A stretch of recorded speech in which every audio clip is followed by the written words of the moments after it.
Shabbat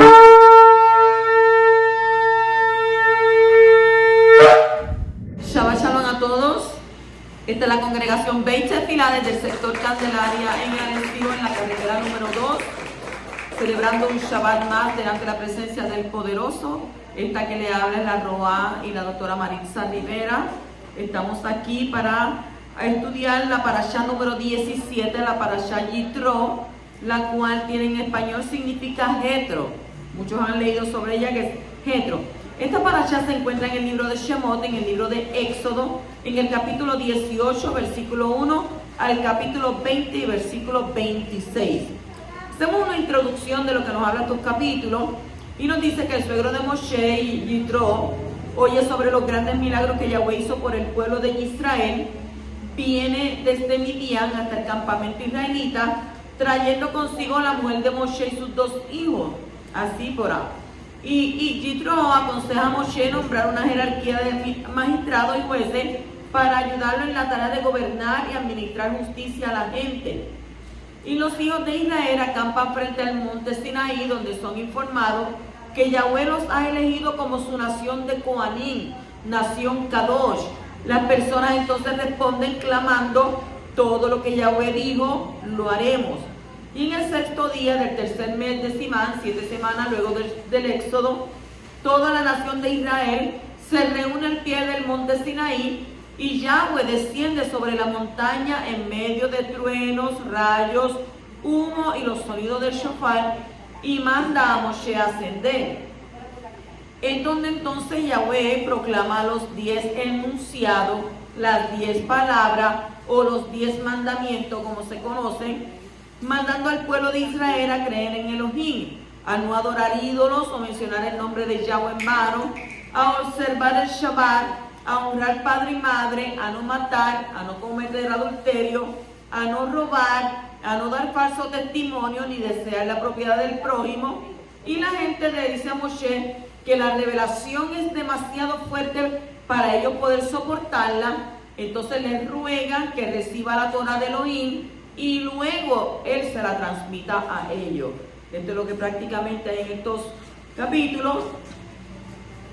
Y entonces damos comienzo a el capítulo 18 y versículo 1. Dice: y Yitro, Cohen, o sacerdote de Midian, suegro de Moshe, oyó de todo lo que Yahweh había hecho por Moshe y por su pueblo Israel, como Yahweh había sacado a Israel de Egipto. Este capítulo lleva el nombre de Yitro para mostrarnos que nuestro esfuerzo hacia la transformación espiritual es el criterio según somos juzgados. Moshe tenía padres espirituales, así que espiritualmente hablando él tenía ventaja. Y en cambio, ¿qué pasaba con Yitro? Yitro provenía de un entorno completamente negativo y él mismo era una fuente de negatividad. Y está escrito en Mejilta Yitro 1:1 que dice que no había una deidad en el mundo que Yitro no hubiera idolatrado. O sea, él era completamente un pagano. Pero el salto que dio de un extremo del espectro espiritual al otro hizo que se ganara la bendición de que este capítulo llevara su nombre. Entonces, ¿cómo podía una persona como Yitro, que empezó siendo un individuo extremadamente negativo, transformándose completamente? Se convirtió en no solamente un seguidor y cumplidor de los preceptos establecidos en la Torá, sino que también en alguien en cuyo consejo y visión eran buscados por el mismísimo Moshe. ¿Qué había en Yitro que fuera diferente y único? Cuando Yitro era un Cohen de Midian, nunca fue autocomplaciente, nunca estaba satisfecho. Continuamente, ¿qué hacía este hombre? Buscaba una verdad más elevada. Y lo único que el Creador quiere de nosotros es que estemos abiertos, como está escrito en el libro de Cantar de los Cantares, en el capítulo 5 y versículo 2, donde dice: abre para mí una abertura del tamaño del ojo de una aguja, y yo abriré para ti las puertas eternas. Mire que tampoco nos pide el poderoso. Nos pide una abertura del tamaño del ojo de una aguja. Y él dice, y yo abriré a ti las puertas eternas. A menudo le pedimos algo al Creador y luego nos quejamos de no obtener respuesta. Cuando lo cierto es que no estamos abiertos a oír la respuesta del Creador o su palabra. Entonces, solo estamos receptivos a escuchar si se trata de la respuesta que queremos oír. Entonces, estar abierto al Creador empieza por estar abierto a otras personas. No tenemos que defendernos ni tenemos que argumentar cada asunto. No tenemos que luchar cada batalla solo para demostrar que tenemos la razón. Jitro oyó al Creador porque el corazón de Jitro estaba ¿qué? Abierto a escuchar a los demás. Todos podemos ser merecedores de la conexión que tenía Jitro, simplemente si despertamos nuestro deseo de estar abiertos al Creador. El lugar en el que estamos espiritualmente en este momento no es importante. Si queremos oír al Creador, todo lo que necesitamos hacer es abrir nuestro corazón. ¿Y abrir qué más? Nuestros oídos. ¿Para qué? Para oír la voz del Creador.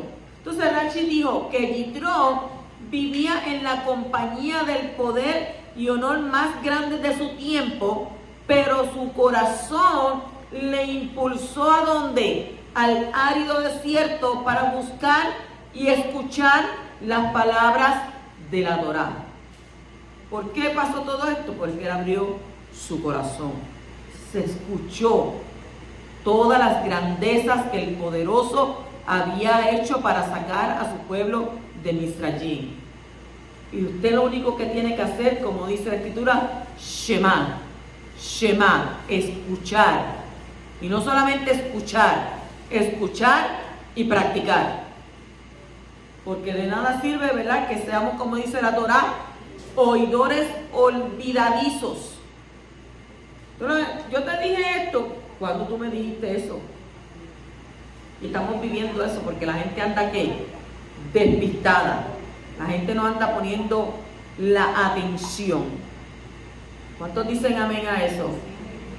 Capítulo 18, versículo 3 al 4. Dice, y a sus dos hijos, uno de los que se llamaba Gersón, pues Moshe había dicho, he sido peregrino en tierra extranjera, y el nombre del otro era Eliezer, pues había dicho, el Elohim de mi padre fue mi ayuda y me libró de la espada del faraón. Son todos los hijos únicos. En el texto de la Torá está escrito que el nombre del uno era Gershón y el nombre del uno era Eliezer. ¿Ve? La Torá no dice el uno y el otro. Tampoco dice el primero y el segundo. Sino que dice que el uno y el uno. O sea que en hebreo es Ha'ehad. Entonces, ¿no sería más lógico decir el uno y el otro? Que no es más lógico. Entonces, cuando la Torá sale de lo común, lo hace con propósitos muy específicos para enseñarnos que cosas importantes. Entonces, ¿qué podemos aprender de esto? Creo que el Creador nos está enseñando una lección importante en cuanto a la relación que tenía Moshe con sus hijos. Cuando nació el primero, tenía un solo hijo. Y todo el amor y toda la atención de los dos padres fueron dirigidos ¿a quién? A este único hijo, porque era el primero. Entonces luego cuando nació el segundo, lo lógico era que el amor y la atención de los padres fueran repartidos entre los dos. Pero al mencionar que Eliezer era el uno, aunque era el segundo, Yahweh nos enseña que él fue tratado como si fuera el uno, el único. Entonces ambos hijos fueron considerados como únicos. ¿Qué nos enseña esto? Por un lado, que los padres no pueden hacer preferencia en cuanto al amor y la atención de sus hijos. Todos tienen que ser tratados como si fueran los únicos. Y no se puede hacer preferencia ni comparaciones entre ellos. ¿Por qué? Porque no es sano comparar los hijos. cada uno tiene que ser tratado de diferente manera, según qué, su particularidad y según su unicidad. Y por el otro lado, nos enseña que para el poderoso cada niño y cada niña nacido en este mundo es único. Como el amor de los padres no disminuye para el primer hijo cuando nace el segundo, el amor del poderoso no disminuye cuando nacen más hijos en el mundo. Él ama a cada uno como si fuera uno solo. Y esto también nos enseña que si hubiera habido solo una persona en el mundo que hubiese pecado, nuestro abacador hubiera cargado sobre Yeshua su pecado para morir solamente por ella. Y de esa manera podemos entender el mensaje de Shaul que dice en Gálatas 2:20, el cual me amó y se entregó a sí mismo por mí. Entonces, quiere decir esto, que el amor del poderoso por medio de Yeshua es muy personal. Tú eres único.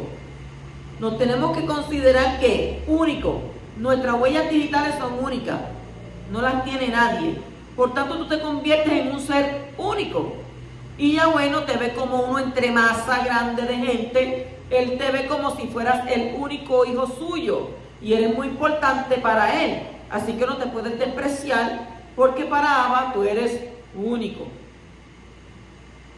Capítulo 18, versículo 14 dice, viendo el suegro Moshe todo lo que él hacía con el pueblo, dijo, ¿y qué es esto que haces tú con el pueblo? ¿Por qué te sientas tú solo y todo el pueblo está delante de ti desde la mañana hasta la tarde?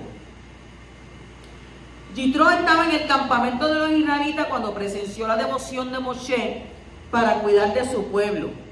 Y respondiendo todas sus preguntas y tratando sus muchas preocupaciones. Usted se imagina todo el montón de gente que salieron de Egipto. Y Moshe tenía que estar sentado ahí, ¿para qué? Para tratar con muchas preocupaciones de ellos. Entonces le aconsejó a Moshe que introdujera un sistema para responder sus preguntas. Que si una pregunta era extremadamente importante, esa iba a ir a Moshe. Y si no, iría ¿a quién? A una persona apropiada en la jerarquía. Entonces nosotros también debemos introducir un tipo de jerarquía en nuestras oraciones.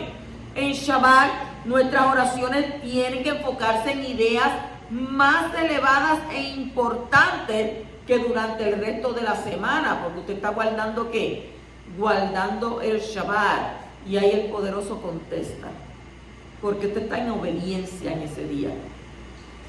Capítulo 18, versículo 21 dice, además escogerá de entre todo el pueblo hombres capaces, temerosos de Elohim, hombres veraces que aborrezcan las ganancias deshonestas, o sea, que no sean gente que le guste que le den, y después entonces ya usted sabe. Y los pondrá sobre el pueblo como jefes de 1000, de 100, de 50 y de 10. ¿Por qué se necesitan jueces?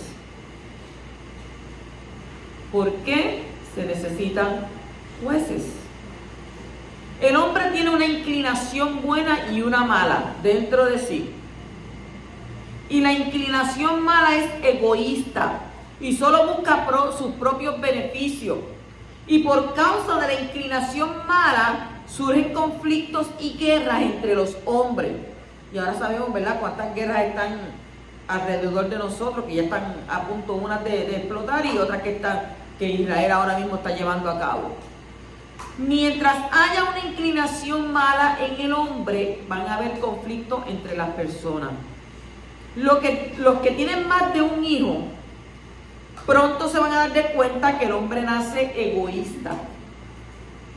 Los padres tienen que actuar como jefes o como jueces cada vez que sus hijos tengan algún conflicto entre ellos. ¿Por qué? Porque no pueden resolverlo solos. Y en una familia es normal que los padres, miren lo que le digo, tengan que juzgar a sus hijos todos los días para poner orden, para poner shalom y poner justicia entre ellos. Y es importante que los padres conozcan la Torá para poder aplicarla en la relación entre sus hijos.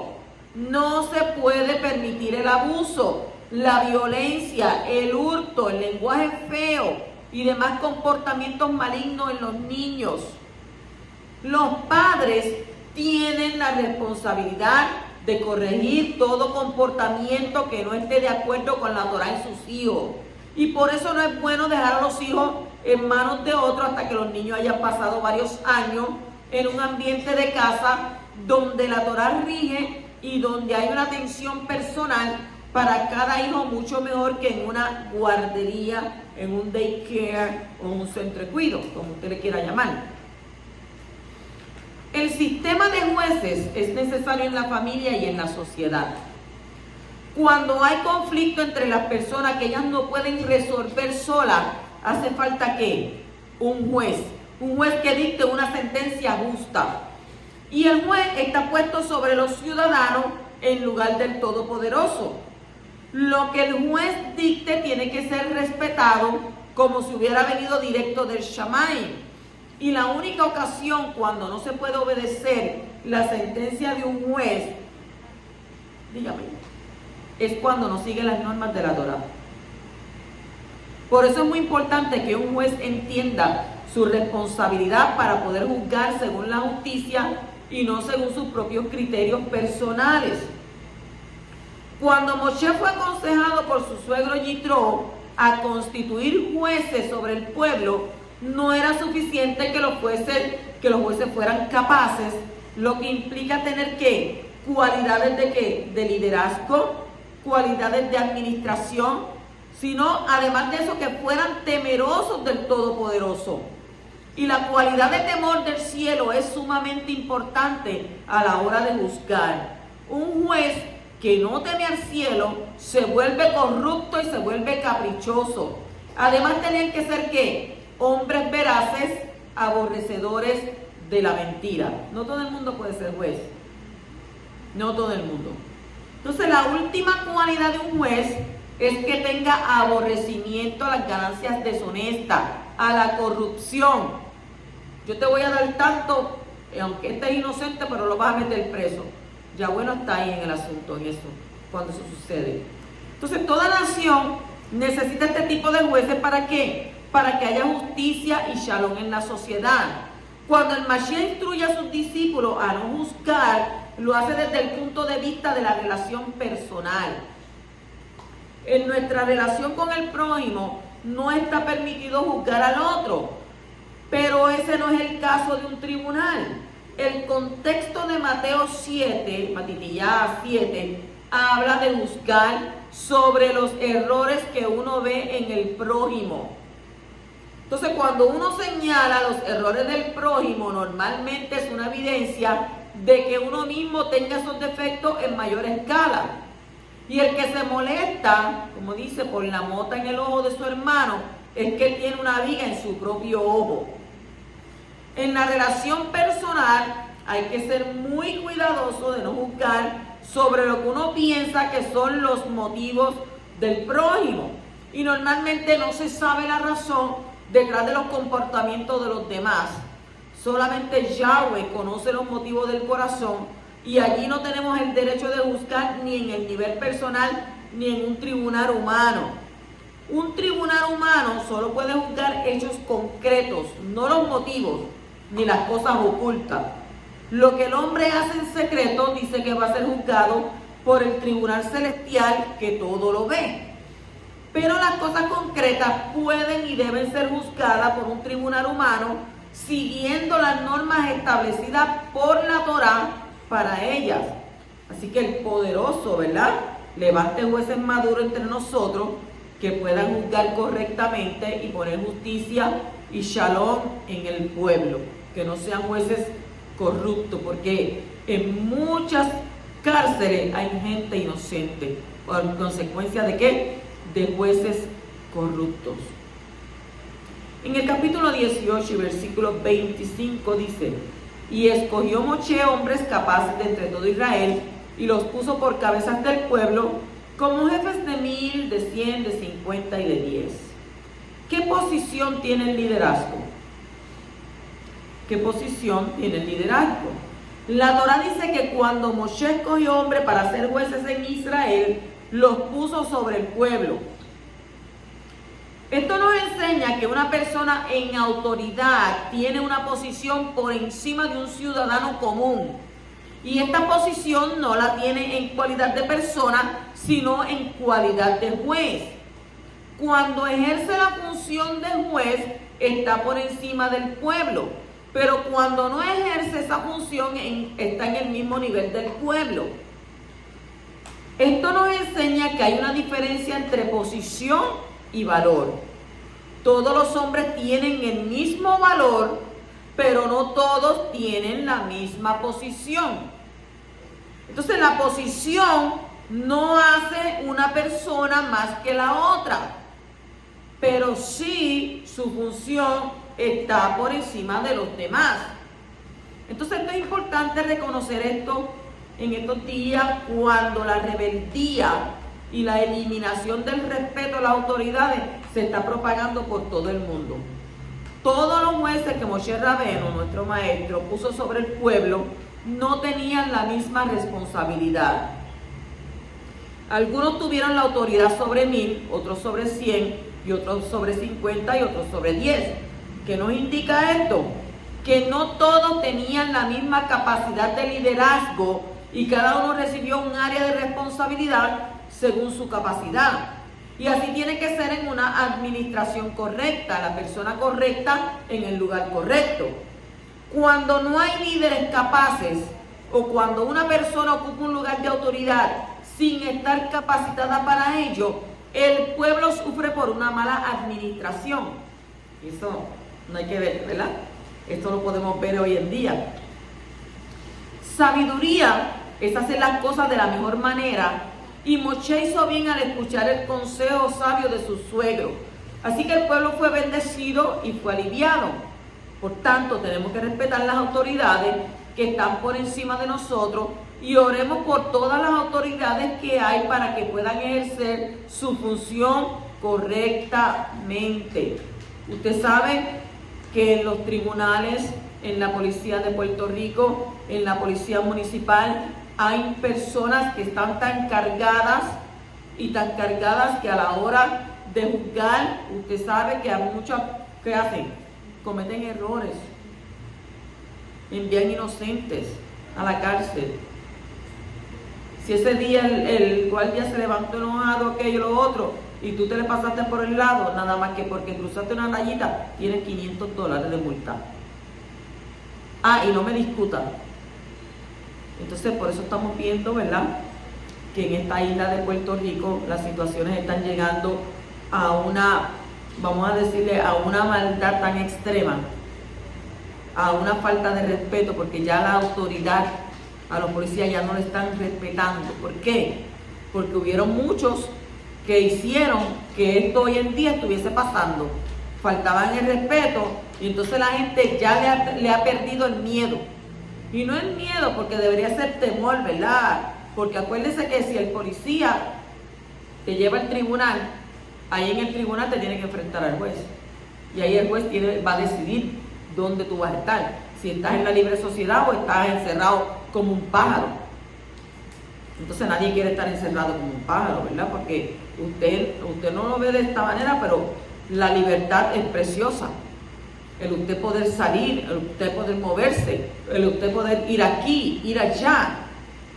Ya, pero entonces usted tenga una persona 24 horas detrás de usted, diciéndole lo que usted tiene que hacer, diciéndole no puede hacer esto, no puede hacer aquello, no puede hacer lo otro, y tienes que dejarte llevar por lo que yo estoy hablándote, o sea, otro hombre. Y esto es lo que sucede, ¿verdad?, cuando nosotros no tenemos temor por las autoridades, que hay que puedan ejercer su función correctamente. En el capítulo 19 y versículo 2 dice: partieron de Refidín, llegaron al desierto de Sinaí, acamparon en el desierto y allí frente al monte acampó Israel. El monte de Sinaí fue el elegido porque era la más pequeña y menos elevada de todas las montañas. Y esto nos enseña que para que nuestras oraciones sean escuchadas, requerimos de humildad y ausencia de ego. Y en nuestro camino espiritual son necesarias ciertas cualidades, y la humildad es una de estas cualidades esenciales, y sin ella no tenemos esperanza de seguir avanzando. Continuamos entonces en el capítulo 19 y versículo 4, donde dice: vosotros habéis visto lo que he hecho a los egipcios y como os he tomado sobre las alas de águilas y os he traído a mí. ¿Qué es lo más importante en la vida? Yo estoy tan preguntona últimamente, ¿verdad? ¿Qué es lo más importante en la vida? El Creador sacó a los hijos de Israel de Egipto con un solo propósito: que estuvieran cerca de Él. Y esto es lo más importante para el ser humano, estar cerca de nuestro Creador. ¿Para qué el Creador hizo todos los prodigios y los milagros en Egipto? Para traer el pueblo a Él. ¿Para qué dividió el mar de Yansuf, el mar rojo, el mar de caña, y llevó el pueblo al desierto? Para traer el pueblo a Él. ¿Para qué enseñó al pueblo todas las leyes de un comportamiento recto y kadosh? Para traer el pueblo a Él. ¿Y para qué constituyó la nación de Israel? Para tener un pueblo cercano a Él. O sea que la intimidad con el poderoso es lo más importante en la vida. No importa si tienes dinero, si tienes amigos, si tienes prosperidad y felicidad en este mundo, si no has desarrollado una intimidad con el Creador, para nada te sirve todo lo demás. El hombre fue creado no solo para vivir para el Creador, sino también para vivir con el poderoso. Entonces, si no vives cerca de Él y si no has experimentado de manera concreta en tu interior su presencia, debes buscarlo con todo tu corazón, estando que dispuesto a sacrificar todo lo que tienes con el fin de conseguir lo más importante en la vida: intimidad con el poderoso. Así que aparta como mínimo una hora, usted puede sacar una hora al día, y en esa hora usted mire, hace oración, hace alabanza, hace estudio de las Escrituras, y creas que así desarrollas una intimidad con tu Padre Celestial. Esperemos que te vaya bien, bendito el poderoso, porque es difícil. A mucha gente se le hace difícil.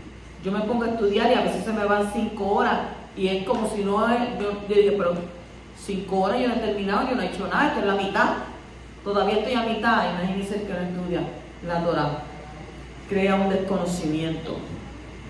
Capítulo 19, versículo 10 dice: Yahweh dijo también a Moshe: ve al pueblo y conságralos hoy y mañana, y que laven sus vestidos. Esto significa que Moshe tenía que ver que el pueblo se separara, se santificara durante el 4º y 5º día del mes de Sivan, porque ellos iban a recibir ¿qué? La Torá. Entonces, en el 19:12 dice: y pondrá límites alrededor para el pueblo y dirá: guardaos de subir al monte o tocar su límite. Cualquiera que toque el monte ciertamente morirá. Y usted dice: ¿y para qué sirven los límites? ¿Para qué sirven los límites? Usted sabe que todo tiene su límite. Todo tiene su límite. Entonces, el pueblo fue sacado de la esclavitud de Egipto y ahora tenía que pasar por un largo proceso de cambio de mentalidad para llegar a ser un pueblo libre. Cuando el poderoso los liberó de la esclavitud, no los dejó en el aire, sin normas. La verdadera libertad tiene que ver con normas fijas y con límites marcados. Ahora entonces le tocaba al pueblo aprender esta lección. Y muchas personas creen que la libertad implica hacer lo que uno desea. No, yo soy libre, yo hago lo que yo quiera, a mí nadie me manda, no. Pero ¿sabe cuál es la verdadera libertad? La verdadera libertad es encontrar y mantenerse dentro de los límites que el poderoso ha puesto para cada uno de nosotros. Y los límites y las normas estrictas no son para impedir el desarrollo de la libertad, todo lo contrario. La libertad auténtica que el hombre puede experimentar es cuando sepa cuáles son los límites dentro de los cuales puede moverse sin estar en peligro de ser castigado o dañado. Y en este momento el poderoso enseñó al pueblo que hay límites importantes. Le digo: hasta aquí. Y al cruzar los límites, ¿qué sucede? Uno corre el peligro de ser dañado e incluso de morir, como en este caso. En medio de una carretera hay una línea.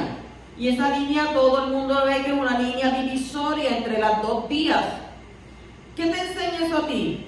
Que al cruzar el límite, uno corre entonces mayor peligro de tener un accidente. Entonces las divisiones son para proteger y para dar libertad. Y al saber que no hay peligro dentro de los límites marcados, cuando no hay peligro, uno siente ¿qué? Seguridad y se puede mover libremente en el área marcada. Quitar los límites no crea libertad, sino confusión y peligro de muerte. Así que nosotros tenemos que guardar los límites para crear libertad y seguridad. Que el Creador nos ayude a entender cuáles son los límites y mantenernos dentro de ellos para nuestra libertad. Bendito el poderoso, aleluya. Capítulo 19, versículo 14 dice: y Moshe bajó del monte al pueblo y separó, santificó, apartó al pueblo. Moshe regresó del monte Sinaí después de hablar con Yahweh. Oiga, no todo el mundo podía hacer eso.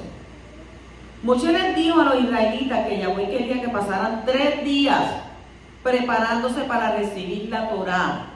Y cada persona que se conectó con la revelación de la luz en el monte Sinaí lo hizo de una forma distinta, con la diferencia determinada de parte por cuanto se habían preparado un individuo para ¿qué? Para ellos recibir la luz. ¿Qué es esa luz?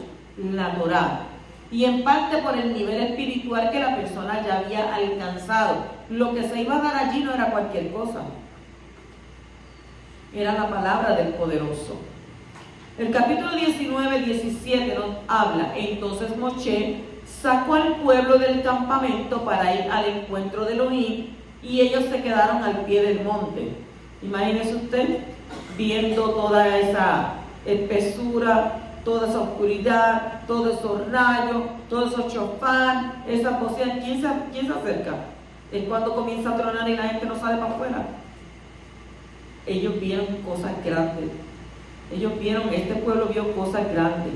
Entonces el pueblo es sacado para encontrarse con Yahweh. Según Devarim, Deuteronomio 33:2, el poderoso también salió a recibir al pueblo. ¿Qué dice? Dice: Yahweh vino del Sinaí y le esclareció desde Seir, resplandeció desde el monte Parán, y vino de en medio de 10 millares de Kadosh. A su diestra había fulgor centellante para ellos. Aquí no dice que el poderoso vino al Sinaí. ¿Qué es lo que dice? ¿Sino de qué? Del Sinaí. No vino al Sinaí, sino del Sinaí. Entonces esto nos enseña que no solo bajó al Sinaí, sino que también dejó el monte para ir al encuentro con el pueblo. Y el pueblo de Israel es presentado en las escrituras de diferentes maneras en relación con Abba. A veces llamado hijo, eso lo encuentra usted en Éxodo 4:22. A veces llamada hija virgen, Jeremías 14:17. Y a veces presentado como una esposa que ha pasado por los 2 pasos matrimoniales y que tiene hijos, según Ezequiel 16 y Osea 1-3. En el capítulo 19:20 dice: y Yahweh descendió al monte Sinaí, a la cumbre del monte, y llamó Yahweh a Moshe a la cumbre del monte, y Moshe subió. Qué bueno es ascender. Aquí está escrito que el Creador descendió al monte. Sin embargo, en el capítulo 20-22 está escrito que el poderoso habló desde el Shammai. Entonces, ¿cómo se puede entender esta aparente contradicción? Rashi dice que el poderoso inclinó los cielos superiores e inferiores, los extendió sobre la montaña como una sábana sobre una cama, y el trono de esplendor descendió sobre ella.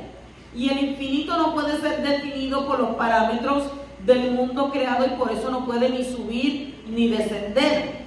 Pero su manifestación es experimentada por los hombres de esa manera, y la Torah utiliza el lenguaje humano. Al descender sobre el monte Sinaí, la palabra divina se dirigió otra vez a los hombres. ¿Para qué?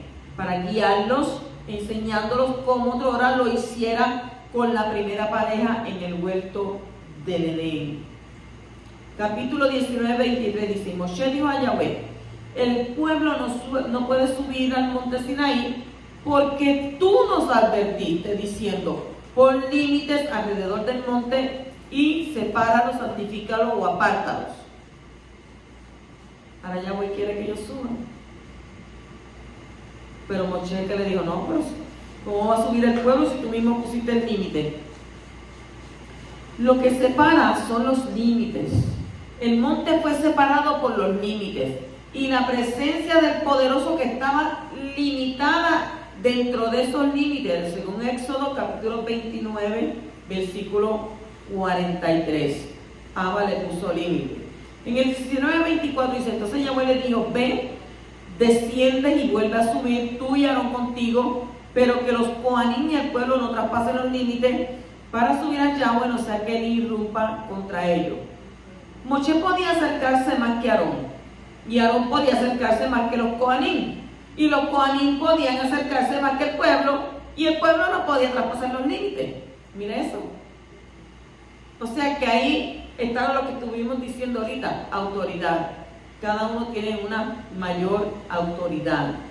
En el capítulo 22 dice, yo soy Yahweh tu Elohim, que te saqué de la tierra de Egipto, de la casa de servidumbre. En Éxodo 34, 28, en Devarim, Deuteronomio 4:13 y 10:4, se encuentran la expresión de las 10 palabras, las 10 enunciados, los 10 mandamientos, como todo el mundo le dice. Y en hebreo se llama Aseret HaDevarim, Aseret HaDevarim, en referencia a Éxodo, capítulo 20, versículo 2 al 17, y en la versión hebrea, en el capítulo 20, 2 al 14. Esta es la primera de las 10. La expresión 10 mandamientos no aparece en las escrituras. Es más, en estas 10 palabras se encuentran 14 de los 613 mandamientos de la Torá. Y así que es más exacto hablar de las 10 palabras que los 10 mandamientos. Como en las escrituras el número 10 representa la totalidad, estas 10 palabras representan toda la Torá. Y la Torá nos enseña que estas 10 palabras estaban escritas ¿en qué? En 2 tablas de piedra. Y la tradición enseña que en la primera tabla había 5 palabras y en la segunda había 5. Las 5 primeras tienen que ver con la relación entre el hombre y el poderoso, los primeros 5. Y las otras 5 últimas tienen que ver con la relación entre el hombre y su prójimo. ¿Ven? Los primeros 5 con Abba y los otros 5 con tu prójimo. O sea que en las 5 primeras palabras aparece el nombre de Yahweh 8 veces, pero en las últimas 5 palabras no aparece. Las 10 van desde lo más importante hasta lo menos importante. Y la primera es la más importante, pero la última es la más difícil, porque es más fácil controlar las acciones que los pensamientos. La primera de las 10 palabras empieza con yo soy. El poderoso se presenta como el poderoso tu Elohim, de forma que singular, solo. O sea que cada uno tiene que tener una relación personal y singular con Él. Y la base de nuestra relación con Él es la redención que hemos experimentado. Tanto la primera, que se hizo por medio de Moshe, como la segunda, que se hizo y se hará por medio de Yeshua HaMashiach. ¿Cuántos dicen amén? Aleluya. En el 23 dice, no tengas otros dioses delante de mí. No es que existan otros dioses, según Devarim capítulo 4:39 y Primera de Reyes 8:60 y Primera de Corintios 8:5 al 6, sino que se trata de no aceptar como nuestro Elohim algo que haya sido creado como si fuera el creador. Romanos 1:25. Esta palabra implica que está prohibido confiar en cualquier poder además del poderoso. Usted no puede confiar en otros poderes, sino en el poder de ¿quién? De Abba. Usted no puede adorar ídolos, no puede adorar santos, no puede adorar estatuas, no puede inclinarse ante ellos, no puede hacerlos, no puede poseerlos. O sea que el dinero es el ídolo más importante de este mundo. Los avaros no heredarán el reino del poderoso, porque son idólatras, como está escrito en 1 Corintios capítulo 6 y versículo 10. El poderoso castiga la idolatría de los padres sobre sus hijos hasta la tercera y cuarta generación, cuando no hay arrepentimiento en los hijos por la conducta de sus padres y cuando los hijos siguen esa conducta. O sea que en el momento del arrepentimiento es rota esta maldición, según Devarim, capítulo 24, versículo 16 y Ezequiel 18. Capítulo 27 dice: no tomes el nombre de Yahweh, tu Elohim, en vano, porque Yahweh no tendrá por inocente al que tome su nombre en vano. La prohibición no se refiere a no usar el nombre, sino usarlo vanamente y sin sentido. Rachi dice que significa que está prohibido hacer un juramento en falso. Yo te lo juro por Elohim. Y lo que está jurando es una mentira. Entonces, esta prohibición también se aplica sobre aquellos que dicen que son del Creador y no lo son, dando apariencia de piedad, mientras que sus corazones tengan otra realidad. Según Ezequiel 36, 21 al 23 y 39, 7. O sea que la prohibición de pronunciar el nombre del poderoso es de origen que rabínico, por eso los judíos no pronuncian el nombre de Abba, sino que ellos lo sustituyen por Adonai, que es Señor, o lo sustituyen por Hashem, que es el nombre, o lo sustituyen por el Eterno. Pero cuando usted está con sus hermanos, sí puede decir Yahweh Sebaot, Yahweh de los ejércitos. ¿Por qué? Porque a mí no me gusta pronunciar esos otros títulos. Me gusta llamarlo por su nombre. Capítulo 28. Este es un mandamiento y es el cuarto mandamiento, donde dice: acuérdate del Shabbat para separarlo, para santificarlo, para apartarlo. Según Rachi, implica que uno se acuerde del Shabbat durante toda la semana. Usted tiene que anhelar el Shabbat. ¿Por qué? Porque en ese día usted ¿qué? Descansa. Entonces en Devarim 5:12 está escrito: guarda el Shabbat. Y estas dos palabras fueron dichas en un enunciado. El poderoso es el único que puede decir dos palabras en un enunciado. Salmo 62:11. Y según Rachi, lo mismo hizo en los siguientes versículos. Éxodo capítulo 31, versículo 14, con Números 28:9. Devarim 22:11, con Devarim 22:12. Y Levítico 18:16, con Devarim 25:5. Así que hay que guardar el Shabbat, ¿para qué? Para separarlo. En el 20:11 continúa diciendo: porque en 6 días hizo el Creador los Shamayim y Haren, el mar y todo lo que en ellos hay, y reposó en el 7º día. Por tanto, el Creador bendijo el día de reposo y lo separó, lo apartó o lo santificó. ¿Verdad? Le digo las 3 versiones porque la gente ve diferentes cosas. ¿Por qué hay que acordarse del Shabbat? ¿Por qué usted cree que hay que acordarse del Shabbat? ¿Por qué Abba dijo acuérdate? Cuando el Creador habló las 10 palabras audiblemente desde el monte, dijo que los hijos de Israel deberían de acordarse del Shabbat para separarlo y no hacer ninguna obra creativa. La razón es que el Creador mismo hizo toda la obra de la creación en 6 días y cesó de sus actividades creativas en el 7º día. O sea que el poderoso, por tanto, es el ejemplo a seguir para acordarse y guardar el Shabbat.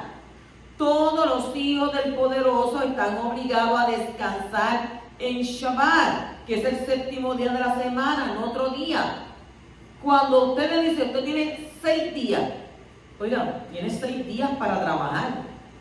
Entonces llega el 7º día, que es el Shabbat. ¿Te puedes quedar el sábado? puedes trabajar el sábado, mira que es doble, te lo triplico. Y usted, como decía, el chin, chin, chin, chin, chin, chin, sí, yo vengo. Los vas a coger por aquí y los vas a perder por acá. Porque entonces vas a ¿qué? Agregar más carga. Tras de que vas a trabajar 7 días, cuando la escritura dice que son 6 días, y cuando tú piensas que vas a coger el dinero y que te va a tener un montón, es cuando entonces se te rompe la goma del carro, se te daña el carro, aquel quiere que le pague lo que le debe, aquel esto, y entonces de nada te sirve. Entonces, todos los hijos están obligados a descansar en Shabbat, que es el séptimo día. El domingo fue introducido como día de descanso por el sistema constantiniano basado en el culto de la adoración al sol. El cristianismo ha adaptado ese sistema como parte de su fundamento. Sin embargo, el Creador no cambia sus leyes y no se puede decir que el domingo es el Shabbat, y tampoco Yahshua vino a cambiar el Shabbat. No, porque es que Yahshua se levantó en el primer día. No, ya él se había levantado en Shabbat. O sea que el mandamiento de descansar el séptimo día sigue vigente hoy y seguirá vigente hasta que pasen los cielos y la tierra, según el libro de Matitilla, capítulo 5 y versículos 17 al 19. El que se acuerda del Shabbat está reconociendo que el Creador es el Adón sobre la creación y sobre el tiempo. El que no guarda el Shabbat no respeta la autoridad del Creador sobre la creación y no le está imitando en su vida personal. El que se acuerda del Shabbat para separarlo de los demás días de la semana, ese va a ser ¿qué? Separado, apartado, santificado, y dice que recibirá aquella bendición que está reservada solo para ese día. Usted sabe que cuando usted guarda el Shabbat está recibiendo bendición. Está preparándose para empezar una semana cuando usted guarda el Shabbat. ¿Por qué? Porque el Shabbat fue dado al ser humano para poder dedicarse al poderoso de una manera especial. Es un medio para poder desarrollar la intimidad con él, como está escrito en Isaías 58, 13 al 14. Dice, si por causa del día de Shabbat, del día de reposo, apartas tu pie, ¿para qué? Para no hacer lo que te plazca en mi día Kadosh. Mire cómo él dice, en mi día Kadosh. Y llamas al día de reposo delicia, al día Kadosh del Adón, honorable, y lo honras, no siguiendo tus caminos, ni buscando tu placer, ni hablando de tus propios asuntos. Entonces te deleitarás en el Adón, y yo te haré cabalgar sobre las alturas del Ares, y te alimentaré con la heredad de tu padre Israel, Jacob, porque la boca de Yahweh ha hablado. O sea, que Abba nos dé la Haná, la gracia, para que todos podamos entrar en el reposo del Shabbat y así conocerle de manera más íntima. ¿Qué pues? ¿Verdad? Para que tú puedas entonces profundizar tu relación con tu Padre Celestial durante este próximo Shabbat. Y en general, no mentir. Porque una de las formas más graves de dar falso testimonio es cuando una persona dice algo en el nombre del poderoso que él no ha hablado. Y ese delito merece la pena capital, según Devarim 18:20.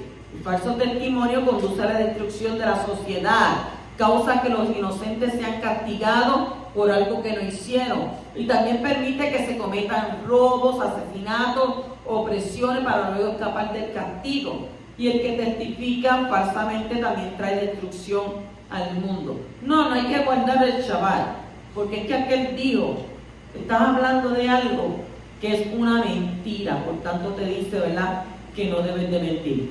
En Devarim 19:15 al 21 está escrito, no se levantará un solo testigo contra un hombre por cualquier iniquidad o por cualquier pecado que haya cometido. El caso será confirmado por el testimonio de 2 o 3 testigos. Si un testigo falso, miren cómo dice, se levanta contra un hombre para acusarle de transgresión, Los dos litigantes se presentarán delante de Yahweh, delante de los Coanim y de los jueces que hayan esos días.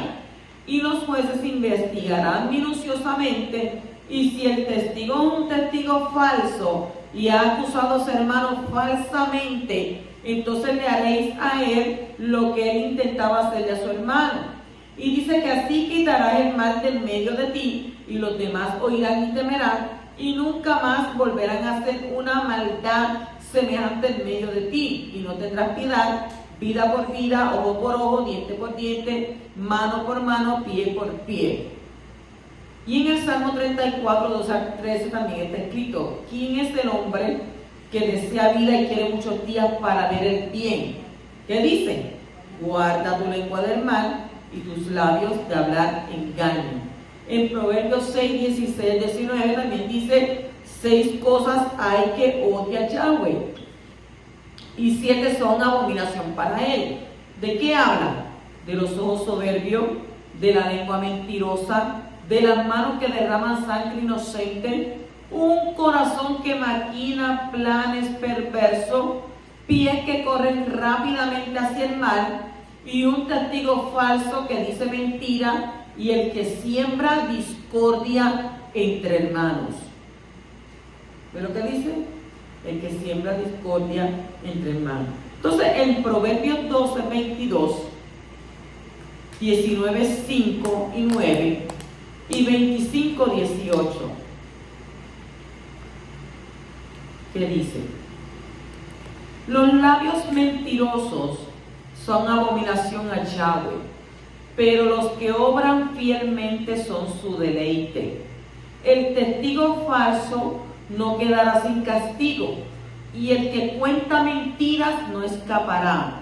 Como maza y espada y aguda saeta es el hombre que levanta falso testimonio contra su prójimo. O sea, el chisme y la calumnia es uno de los males más dañinos, y es capaz de matar a una persona, como está escrito en Levíticos capítulo 19, versículo 16, que dice: no andarás de calumniador. En otras versiones dice: no andarás de chismoso entre tu pueblo. No harás nada contra la vida de tu prójimo. Yo soy Yahweh.